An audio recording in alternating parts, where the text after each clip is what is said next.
Hi hello నమస్తే welcome back to iDream media. ఈరోజు మనతో ఉన్నారు amphi certified mutual fund distributor అయిన పిఎస్ చంద్రశేఖర్ గారు. ముఖ్యంగా మొమెంటమ్ ఫండ్స్ గురించి సార్తో డిస్కస్ చేద్దాం. Hi sir. హాయ్ అండి. సార్, చాలామంది అప్కమింగ్ ఇన్వెస్టర్స్ కానీ అండ్ ఆల్రెడీ ఇన్వెస్ట్ చేస్తున్న వాళ్ళు ఎక్కువగా తెలుసుకోవాలనుకుంటున్న ఈ కొత్త కేటగిరీ ఫండ్స్ ఏంటంటే మొమెంటమ్ ఫండ్స్. ఇవి ఏ విధంగా వర్క్ చేస్తాయి, వీటి మూమెంట్ ఏ విధంగా ఉంటుంది, మెయిన్గా దీని గురించి తెలుసుకోవాల్సిన విషయాలు ఏంటో చెప్తారు. విరాట్ గారు, ఇప్పుడు మ్యూచువల్ ఫండ్స్లో ప్రతి ఒక్కళ్ళు ఇన్వెస్ట్ చేస్తుంటారు సార్. ఒక ప్లాన్ క్రియేట్ చేసి ఫండ్ మేనేజర్ ఒక ప్లాన్ క్రియేట్ చేసి ఒక ఫండ్ నేమ్ అనేది ఇస్తుంటారు. సో జనరల్గా ఒకటి ఏంటంటే స్ట్రాటజీ, ఏ స్ట్రాటజీ అయితే వాళ్ళు వాడతారో దాంట్లో ఈ మూమెంటమ్ అనేది ఒక స్ట్రాటజీ. సో వీళ్ళు ఏం చేస్తారంటే బిఫోర్ ఈ ఫండ్ గురించి మాట్లాడుకునే ముందు ఒక స్టాక్ తీసుకున్నాం సార్. స్టాక్ మన ఆ స్టాక్ గురించి అండర్స్టాండ్ చేసుకోగలిస్తే ఈ మూమెంటమ్ ఫండ్ అనేది ఏంటనేది మనకు అర్థమవుతుంది క్లియర్గా. సో బేసికల్గా ఏంటంటే ఒక mutual fund number of stocks అనేది ప్రతి ఒక్కరికి తెలిసింది. ఒక నంబర్ ఆఫ్ స్టాక్స్, ఒక 30 నుంచి 40 స్టాక్స్ ఒక ప్లాన్ని క్రియేట్ చేస్తారు ఫండ్ మేనేజర్. అలాంటిది ఈ మూమెంట్ ఫండ్ అనేది కూడా అలాంటిదే. కాకపోతే దీంట్లో ఒక స్టాక్ ఏదైనా తీసుకుందాం అంటే పాస్ట్ రికార్డ్స్లో చూసుకుంటూ ఉంటే ట్రాక్ రికార్డ్స్లో ఆ కంపెనీ బాగా పర్ఫామ్ చేస్తుంది, రైట్. సో అదే పర్ఫార్మెన్స్ కంటిన్యూ చేస్తుందనే ఒక ఐడెంటిఫై చేస్తారు. అలాంటి స్టాక్స్ని ఐడెంటిఫై చేసి వీళ్ళు ఈ మూమెంటమ్ ఫండ్ అనేది క్రియేట్ చేస్తుంటారు. సో ఒక రీసెర్చ్ టీమ్ ఉంటుంది ఈ నంబర్ ఆఫ్ ఫండ్స్ని ఐడెంటిఫై చేయడానికి. ఏదైతే పాస్ట్ రికార్డ్ బాగా పర్ఫామ్ చేస్తుందో చూసుకుంటూ అది ఇంకా ఫ్యూచర్లో కూడా షార్ట్ ట్రెండ్స్లో బాగా పర్ఫామ్ చేస్తుందనే అలాంటి స్టాక్స్ని ఐడెంటిఫై చేసి ఆ ప్లాన్లో పెడుతుంటారు, రైట్. సో ఇలా పెట్టేటప్పుడు ఏంటంటే ఇది ప్రతి ఒక్క ఇన్వెస్టర్ ఐడెంటిఫై చేసుకోవాల్సింది, గుర్తించవలసింది ఏంటంటే ఇది షార్ట్ ట్రెండ్స్. దీంట్లో సార్ మెయిన్ క్యారెక్టరిస్టిక్స్ చూసుకుంటే ఒక మూమెంటమ్ ఫండ్లో యాక్టివ్ మేనేజ్మెంట్ అనేది ఉంటుంది. ఫండ్ మేనేజర్ ఉంటారు, పోర్ట్ఫోలియో ఎప్పుడు అవసరం ఉండేటప్పుడు యాక్టివ్గా పోర్ట్ఫోలియో రీబ్యాలెన్సింగ్ చేస్తూ ఉంటారు. దీంట్లో ఇంకోటి ఏంటంటే సార్, ఈ momentum fund can be passive fund or active fund, right. So ఇది కాకుండా మన ఫోకస్ ఈ మూమెంటమ్ ఫండ్ సెలెక్ట్ చేసుకునేటప్పుడు the focus should be on short trends. Moment ఇంకా కొన్ని నెలలు లేదా ఒక సంవత్సరం వరకు పెరుగుతుంది అనుకునేటప్పుడు ఇలాంటి మూమెంట్ ఫండ్స్ అనేది సెలెక్ట్ చేసుకుంటూ ఉండాలి.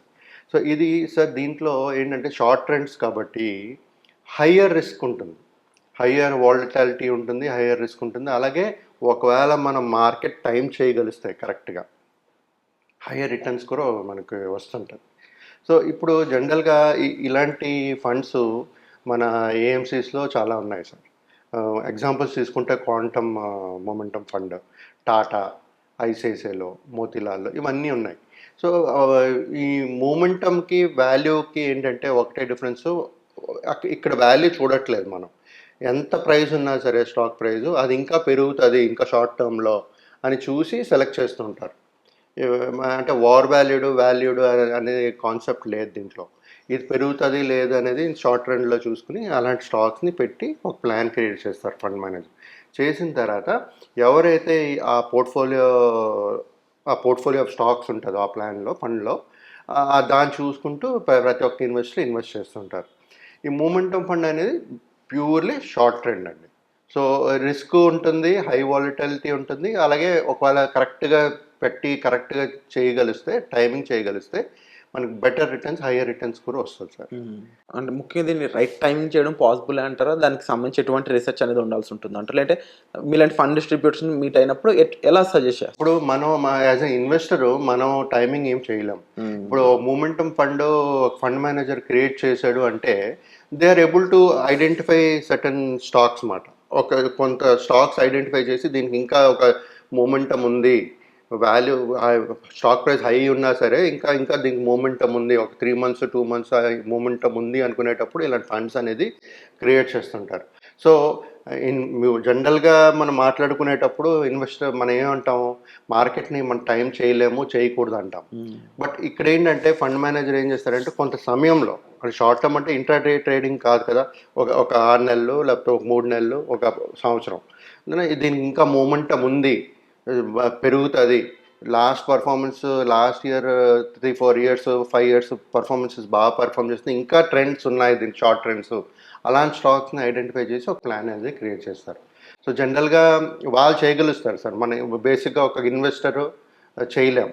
సో షార్ట్ టర్మ్ ట్రెండ్ మాత్రమే, లాంగ్ టర్మ్లో మళ్ళీ చేయడానికి అవ్వదు. లాంగ్ టర్మ్లో అనేది ఎప్పుడు చూసుకుని వాల్యూ బేస్డ్ ఇన్వెస్ట్మెంట్స్ చేయడం అనేది correct sir. Wonderful sir. And ముఖ్యంగా సార్ ఇప్పుడు ఈ వీటి ఆర్ఓఐ కానీ లేకపోతే ఇయర్లీ అంటే రిటర్న్స్ కానీ ఏ విధంగా ఉంటూ ఉంటాయి, ముఖ్యంగా వీటి టైం పీరియడ్ అనేది చూసుకున్నప్పుడు లాంగ్ టర్మ్లో ఎలా వర్క్ చేస్తాయి, అరౌండ్ 10 ఇయర్స్ 20 ఇయర్స్ టైంలో ఎలా వర్క్ చేస్తాయి? సార్ ఇప్పుడు జనరల్గా మ్యూచువల్ ఫండ్స్లో ఏ ప్లాన్ తీసుకున్నా మనకి 12 to 15 ఆ రేంజ్లో ఆన్ యావరేజ్ చెప్తూ ఉంటాం సార్, మన పాస్ట్ రికార్డ్స్ చూస్తుంటూ. కానీ ఇలాంటి మూమెంటమ్ ఫండ్స్లో ఏంటంటే షార్ట్ ట్రెండ్స్ కాబట్టి పెరిగే ఛాన్సెస్ ఎక్కువ ఉంటుంది, అలాగే రివర్స్ అయ్యే ఛాన్సెస్ కూడా ఉంటుంది. అందుకని నేను హయ్యర్ రిస్క్ హై వాలటిలిటీ ఉంటుంది. సో ఎవరైతే అలాంటి రిస్క్ తీసుకుని ఇన్వెస్ట్ చేయాలనుకుంటున్నారో అలాంటి వాళ్ళు ఇలాంటి మూమెంట్ ఫండ్స్ అనేది మూమెంటమ్ ఫండ్లో ఇన్వెస్ట్ చేయడం సజెస్టబుల్ సార్. ఎలాంటి ఇన్వెస్ట్మెంట్ ఆప్షన్స్కి ఆల్టర్నేటివ్గా దీన్ని సూచిస్తారంటారు? ఎలాంటి ఆల్టర్నేటివ్ అంటే మ్యూచువల్ ఫండ్స్ సార్. ఇది యాక్చువల్గా స్టాక్స్ మీరు డైరెక్ట్ కొనుక్కున్నారనుకోండి, if you're talking about stocks direct కొనుక్కోవాలంటే మనం చేయలేం, అక్కడ రికమెండేషన్స్ తీసుకుంటూ చేయాలి. కానీ ఇక్కడ ఏంటంటే ఒక ఫండ్ మేనేజర్ ఆల్రెడీ ఒక పోర్ట్ఫోలియో క్రియేట్ చేస్తారు, దాన్ని చూసి మనం ఇన్వెస్ట్ చేస్తాం. ఆ ఫండ్ మేనేజర్ని చూసి వాళ్ళ క్యాపబిలిటీ, వాళ్ళ రిటర్న్ పాస్ రిటర్న్స్ చూసి చేస్తాం. స్టాక్స్ మనం అలా చేయలేం. సో ఎవరైనా ఒక ఇన్వెస్టర్ నాలెడ్జ్ ఉంటే స్టాక్స్లోకి వెళ్ళొచ్చు, లేదంటే ఇలాంటి మ్యూచువల్ ఫండ్స్లో ఇన్వెస్ట్ చేసుకోవడం అనేది కరెక్ట్ సార్. అండ్ హిస్టారికల్గా హైయెస్ట్ పర్సెంటేజ్ ఎంత ఇచ్చిందో తెలుసుకోవచ్చు సార్ ఇలాంటి మూమెంట్ ఫండ్స్లో?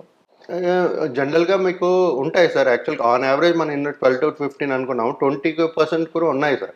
బట్ అదేంటంటే ఇప్పుడు మనం ఒకసారి ఈసారి రావచ్చు, నెక్స్ట్ టైం రాకపోవచ్చు. మీకు ఇందాక చెప్పాను కదా, హయ్యర్ రిటర్న్స్ వచ్చే పాసిబిలిటీస్ ఉన్నాయి, బట్ అలాగే రివర్స్ పడే ఛాన్సెస్ కూడా ఎక్కువ ఉంటాయి.